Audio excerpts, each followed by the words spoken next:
Sorry, I am a few minutes late. I have just been, stopping my children from, I don't know, screaming down the whole cul-de-sac and basically killing each other. In fact, the younger one was yelling at the younger one, the older one just then, I'm gonna kill you! And, it was one of those times where I'm like, I should probably text the neighbours and tell them everything's okay. But I think they're used to me by now. And the girl's screaming. I think Chickpea, who is 8, is really tired. It's the end of a long week. She had to come to a quite late meeting with me last night with some other authors, and it's getting towards that time of term where nothing but coming to the end of the term is going to make life any better. So, yeah, I don't know. I hope your Friday afternoon has been a little cheerier than mine, and that your children are not trying to murder each other on your front deck. Anyway, so it's been a busy week here as well. We've got lots and lots of things happening this weekend. I know for a lot of you, you will be celebrating Father's Day this weekend. Obviously, this is a bit of a tricky weekend for us because with Dan passing away, we don't have a father to celebrate, but we do have his life to celebrate and the time that we had with him. And we also are going to take the opportunity to celebrate some of the really good men in our lives. So we've got great family friends, and we've got Papa, my dad, who does a sterling job of being a good man in the lives of my children.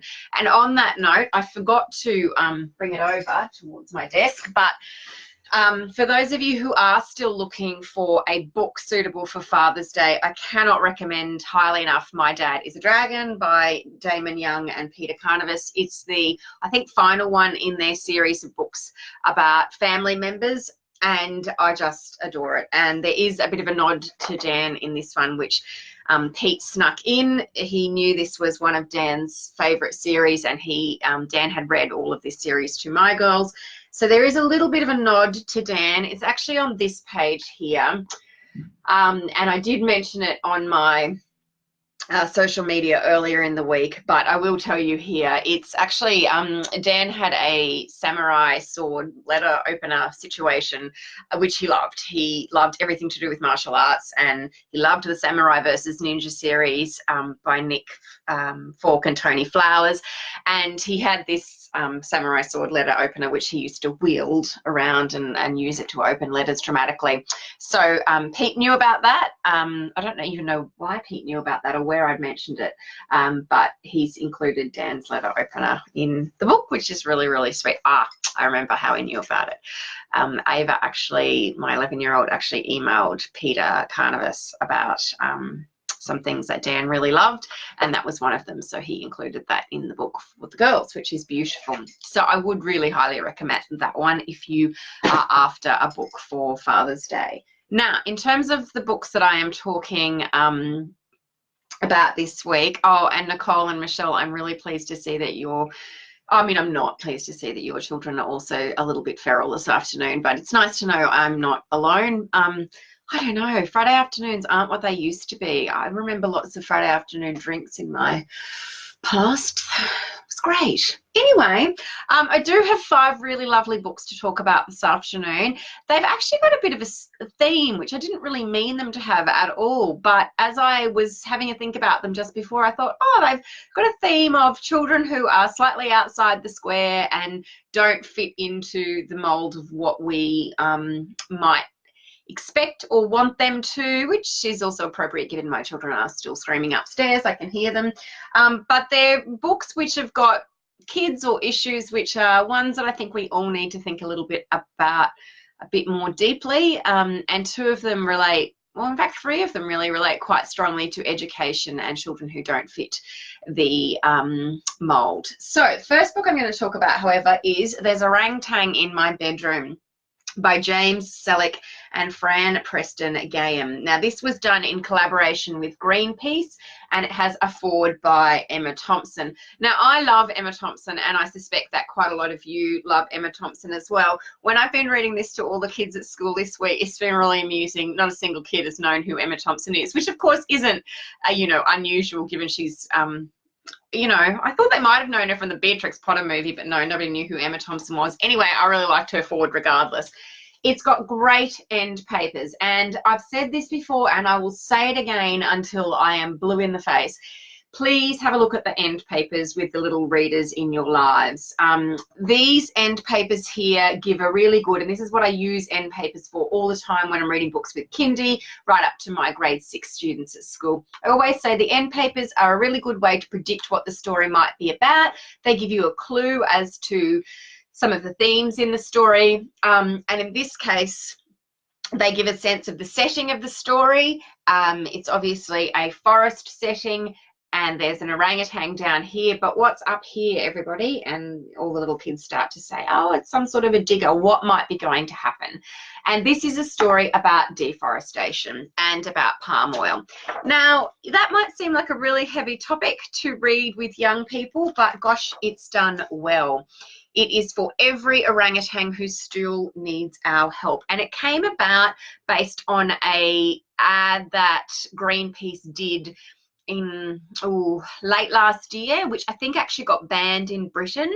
You can still see this short clip on YouTube about palm oil production, and it got a huge amount of publicity and has really resonated with a younger generation and a generation of people who want to save our gorgeous orangutans. The foreword by Emma Thompson is really good. It talks about the first time that she met an orangutan in the wild, and I think it helps to personalize the story a bit. So even though the kids may not know who Emma Thompson is, I don't care because I love Emma Thompson. Starts with a little girl who finds an orangutan in her bedroom, and she's like, hey dude, why are you in my bedroom? And she's a bit annoyed by the orangutan, but then when she asks the orangutan why it's actually there, it then starts to tell the story. This is the part I like better. I think that this is a really good literary device. It gets the child connected to the story, but I like this part the best. There's a human in my forest and I don't know what to do. He's destroying all our trees for your food and your shampoo. And it goes on to tell the story of humans in forests and deforestation and palm oil production and why the orangutan has chosen to come and live in this little girl's bedroom. What it then goes on to do is the most important part. It then gives children a mission. It gives them some tools to do something about this situation. So often we find books which might tell young people about something that's happening in the environment or globally or some issue that needs to be solved, but it doesn't then ask them to do anything, take action, and it doesn't show them how to take action. This is the real beauty of this story. Little girl goes on to say, I'll share your story far and wide so others can fight too. And then at the back, it has some information all about orangutans. It has a little section which is really age appropriate about the problem with palm oil. And it says, you know, palm oil in itself isn't bad. It's the way that it is farmed. And it talks about all the sorts of things that palm oil is found in. And then there's a how can you help section. You can tell some other people, you can tell your friends, and you can write a letter to companies that don't use sustainable palm oil. And then the very last page is top tips for writing a campaign letter. Well, so I've enjoyed this book with lots and lots of my classes at school this week. The year twos in particular really took it up with gusto. I had a whole lesson prepared then looking at the climate of orangutans and looking at non-fiction information about orangutans. Well, these little class of grade twos were just completely obsessed with writing campaign letters, and so they were talking about what products they use that might have palm oil in them.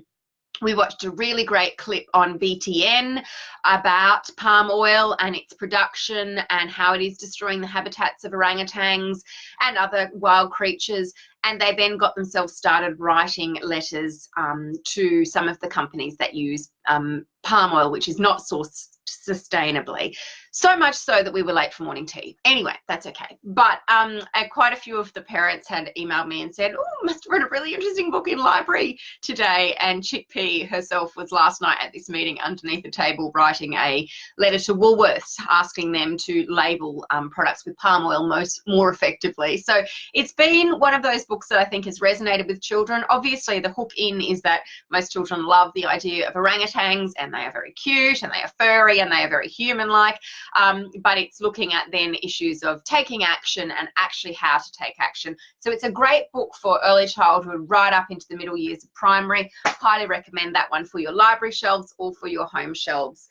Next book that I've got is The Secret Science Society. Oh my gosh, see, Josie Montano, this was not helpful. The Secret Science Society's Spectacular Experiment by Kathy Hoopman and Josie Montano, illustrated by Anne-Marie Finn. Whew, got to the end of that. Okay, so I really love the writing of Kathy Hoopman and Josie Montano. Kathy Hoopman has done the cats with ADHD and dogs with, no, all cats have Asperger's and all dogs have ADHD, and a number of other books. And Josie Montano has written some fabulous books for middle grade and junior readers in the past. They've come together on this one. They both have quite a strong interest in the area of children who have somewhere on the spectrum, who have diagnosed with ASD. And this book is really, really clever. It's not only just a great story, an independent read, or a really good read aloud, but it is also for maybe 6-year-olds, even 5-year-olds, right up to 8 or 9 or even 10-year-old reluctant readers. It is not only just a really great story about a spectacular science experiment, failure, science fair, situations in the classroom, friendship. It's a good school story, but it's also got some really interesting characters which I think a lot of students will identify with or need to read about.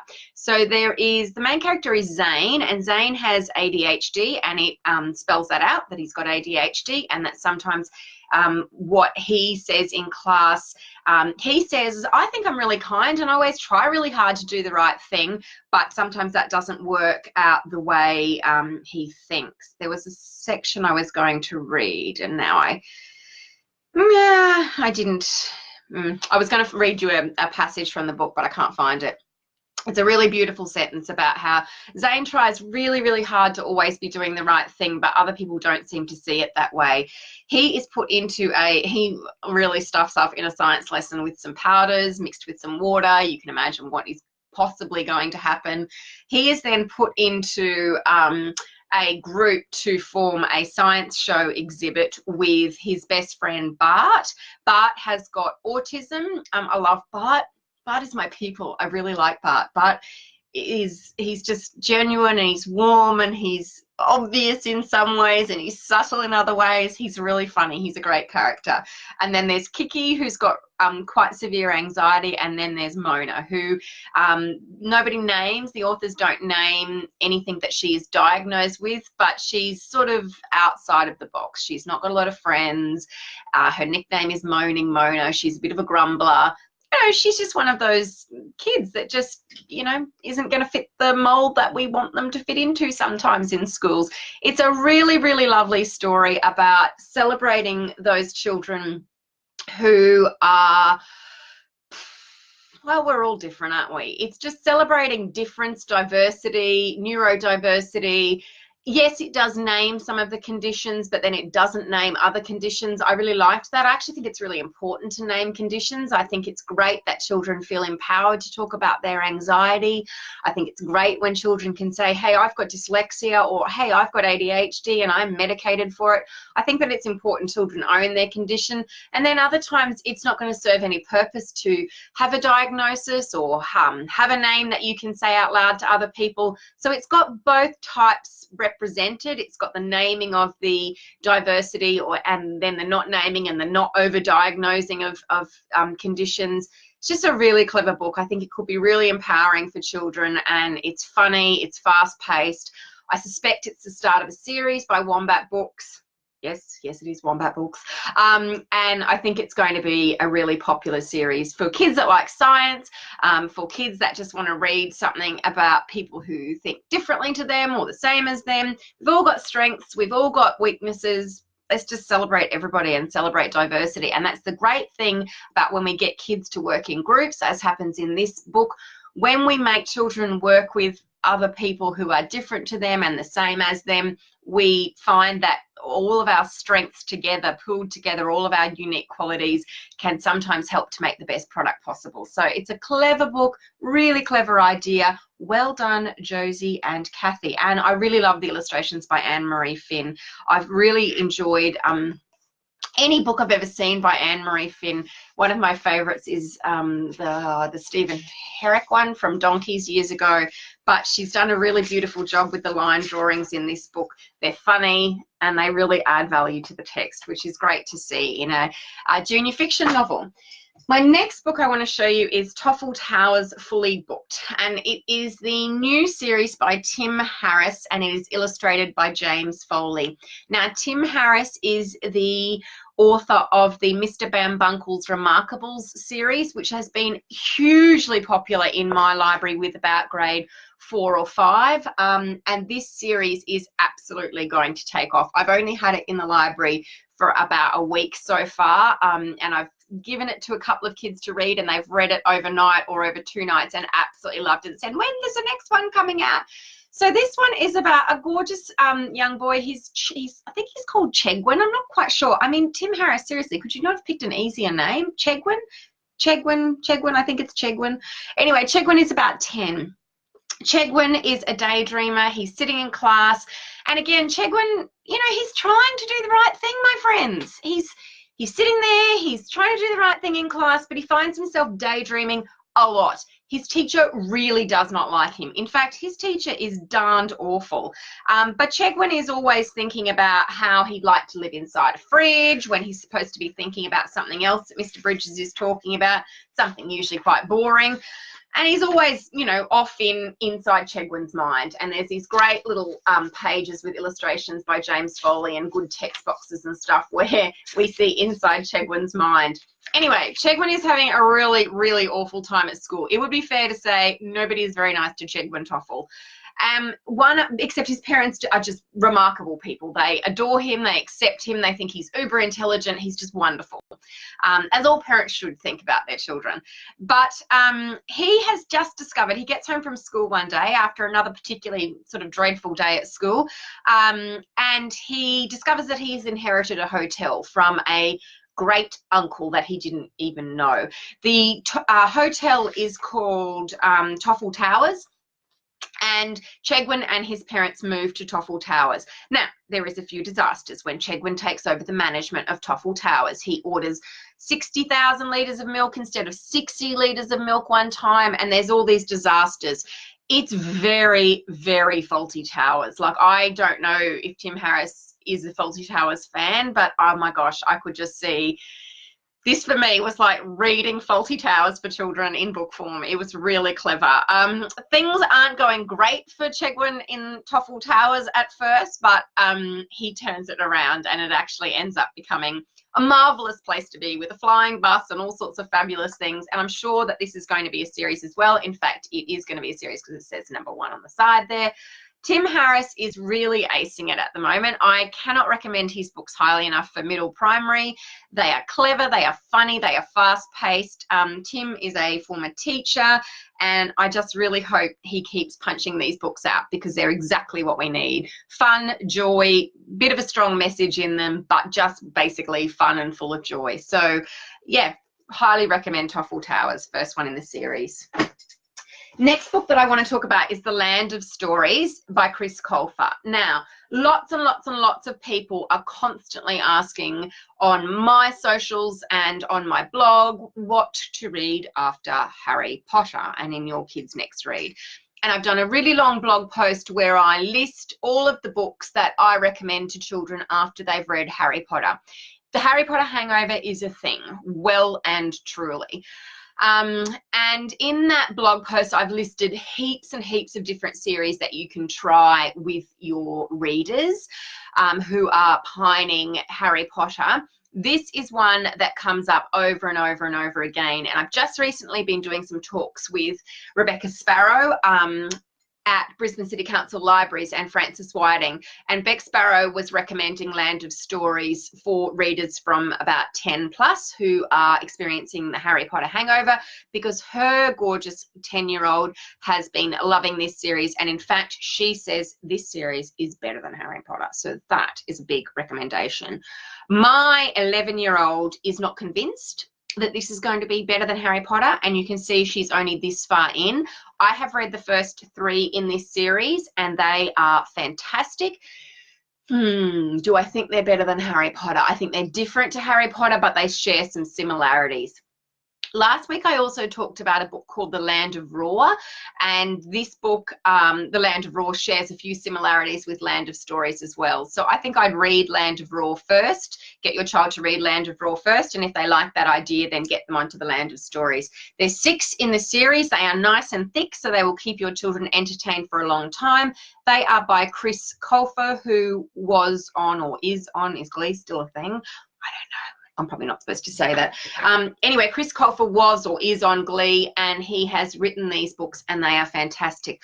I will say that it took me a long time to read the first few, or to get into them at all, because I'm not a massive fan of the covers. I don't know why. I'm just not a massive fan of this kind of pseudo-realistic artwork.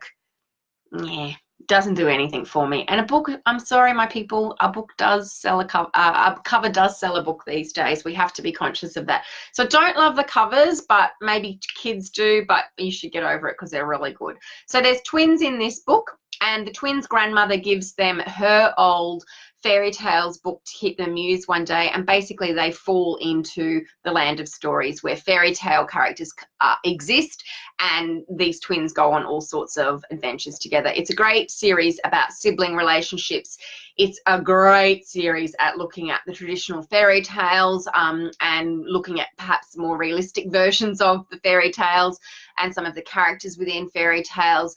There's magic, there's mystery, there's adventure.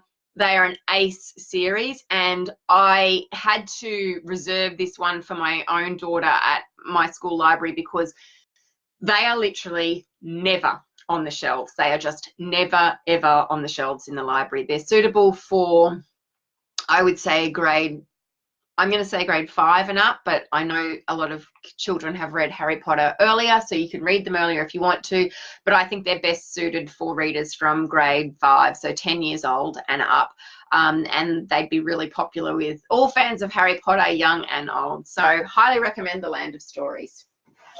The final book that I want to show you is I Would Be Dead Without This School, The Story of Music Industry College by Brett Wood.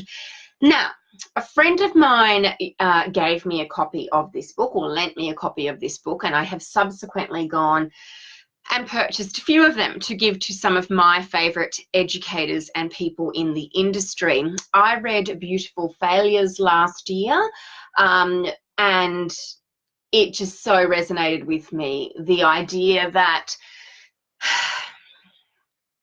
not every child fits the current model of education and the current way that we run schooling.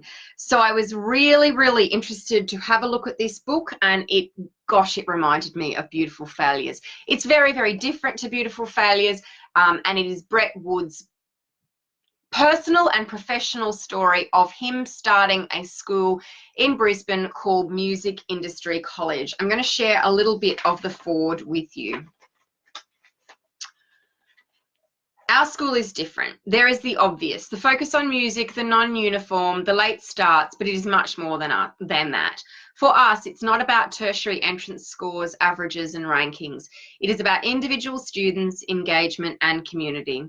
In the face of rising class disengagement and youth depression and declining literacy and numeracy, our approach to education needs to change. Music Industry College offers some valuable lessons about what young Australians need. Now, Brett Wood started life as an educator, and he then went on to establish a youth drop-in centre in the outer suburbs of Brisbane. He then secured funding. Anyway, I'm not going to tell you the whole story because the book goes through his story of starting Music Industry College, which is now located in Fortitude Valley in Brisbane, but it opened its doors in 2010 with 26 students. It now has around 90 students. It caters for years 11 and 12. They still do core subjects. They can still get an OP. It's a fully accredited educational college. I have seen the campus. The campus is blow your socks off astonishing. Like, I could have spent an entire day looking at the artwork in this school, and marveling at the graffiti, this stunning graffiti art on the walls and the student created art. They have sound recording studios, as you would imagine, at a place called Music Industry College. It was just outstanding. Oh my gosh, for any educators who are listening, guess what they had in the staff room? They had 2 massage chairs for the teachers, and they also had a sign on the freezer which said teacher ice creams inside, and they had like I think they had ice creams inside for the teachers. I don't know if they were free, but I was just like mind blown. Why don't we have that at school in the staff room, Mrs. McGuire? And why don't we have massage chairs in our staff room? It was great. It's a place where educators are valued, and it is a place where individual excellence and individual personality is valued. So every child is looked at as an individual, and every child is valued, and their hand is held as they walk their way through those final years of education and come out with either with an OP or with some qualifications to go into the music industry or to not go into the music industry. Basically, it's an alternate education system, and the book just, I don't know, it just really resonated with me. I read it, I started reading it last week, and then I picked up my own copy the other day when I visited the school, and I reread the book in one sitting then. I just found it quite inspiring. The story is Brett's story, but it is also every student who's ever been at the college's story. The chapters alternate between Brett Wood's story. Brett Wood is the principal. It alternates between Brett Wood and then individual students from the college, and some of the board members telling their stories as well. It is a self-published book, and it's got a really interesting model of how you purchase the book. You pay what you want for the book.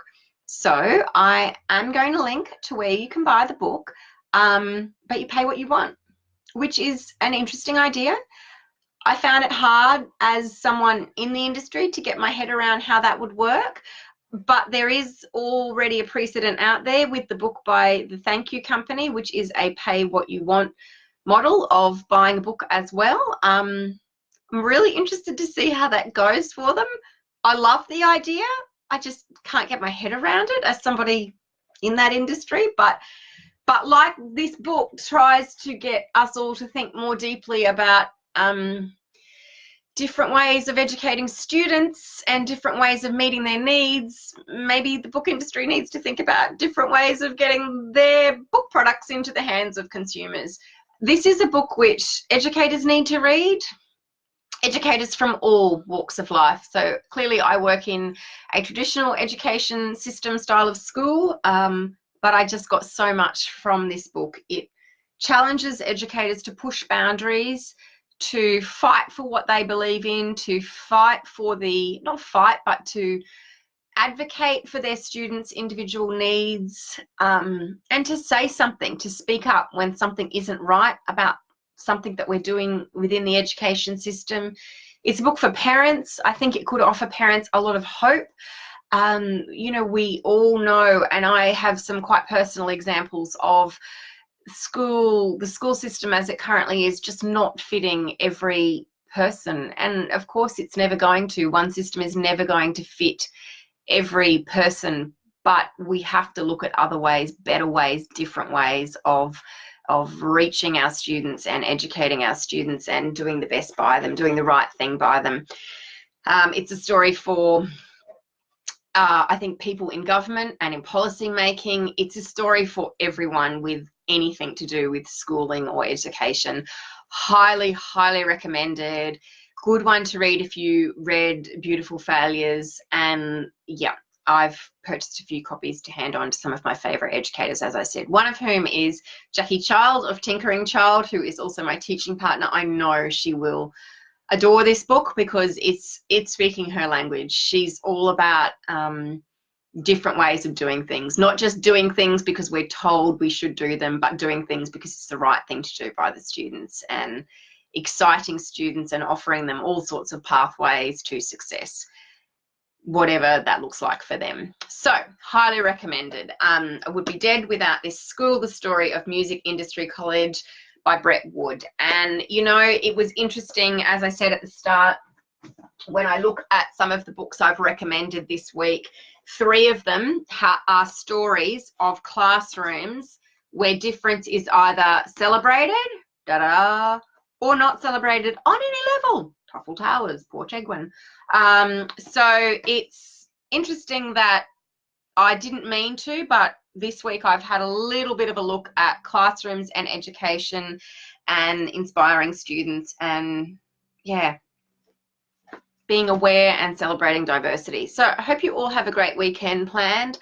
I am gearing up for Brisbane Writers Festival next week and lots of other things that are happening at school next week, including a visit by Emma Middleton, which I'm really, really, really, really excited about, and no one at school even knows that yet. So guess what? If anyone from St Aidan's is watching, we have a really, really, really great author coming to school next Wednesday, unexpectedly.